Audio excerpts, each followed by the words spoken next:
ഇന്നത്തെ പ്രധാന 5 വാർത്തകൾ.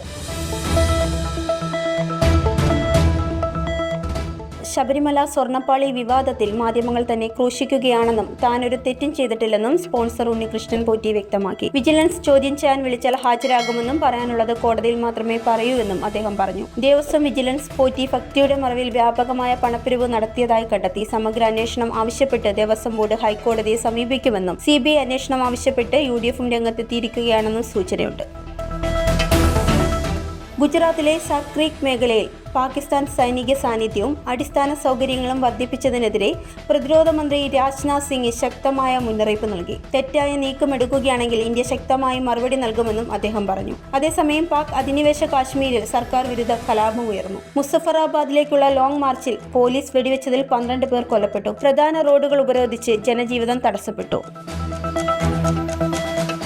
ഗൂഗിൾ ക്ലൗഡ് വിഭാഗത്തിൽ നിന്നുള്ള 100-ലധികം ജീവനക്കാരെ പിരിച്ചുവിട്ടു. ഡിസൈൻ ടീമുകളെ പകുതിയായി ചുരുക്കിയും ചില റോളുകൾ പൂർണ്ണമായും എടുത്തു കളഞ്ഞുമാണ് നടപടിയെന്ന് റിപ്പോർട്ട്. AI വികസനത്തിലേക്ക് കൂടുതൽ ശ്രദ്ധ കേന്ദ്രീകരിക്കുന്നതിനാലാണ് ഈ വെട്ടിക്കുറവ്. US-ലെ ജീവനക്കാരാണ് കൂടുതലായും ബാധിതരായത്.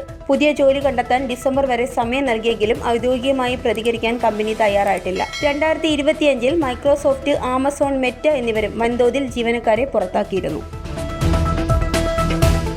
ഉത്തർപ്രദേശിലെ സംഭലിൽ വീണ്ടും ബുൾഡോസർ നടപടി. അനധികൃതമായി പണിതെന്ന് ആരോപിച്ച പള്ളിയും അനുബന്ധ കെട്ടിടവും പൊളിച്ചു. തടാകത്തിന് മീതെയും സർക്കാർ ഭൂമിയിലുമാണ് പള്ളി പണിതതെന്ന് അധികൃതർ അറിയിച്ചു. കനത്ത സുരക്ഷാ സന്നാഹത്തിലാണ് നടപടി നടന്നത്. പ്രതിഷേധ സാധ്യത കണക്കിലെടുത്ത് പൊതുജനങ്ങൾ പുറത്തിറങ്ങരുതെന്ന നിർദ്ദേശവും നൽകി. നേരത്തെ ഇതേ വിഷയത്തിൽ നടന്ന സംഘർഷത്തിൽ പോലീസ് വെടിവയ്പിൽ 5 പേർ കൊല്ലപ്പെട്ടിരുന്നു.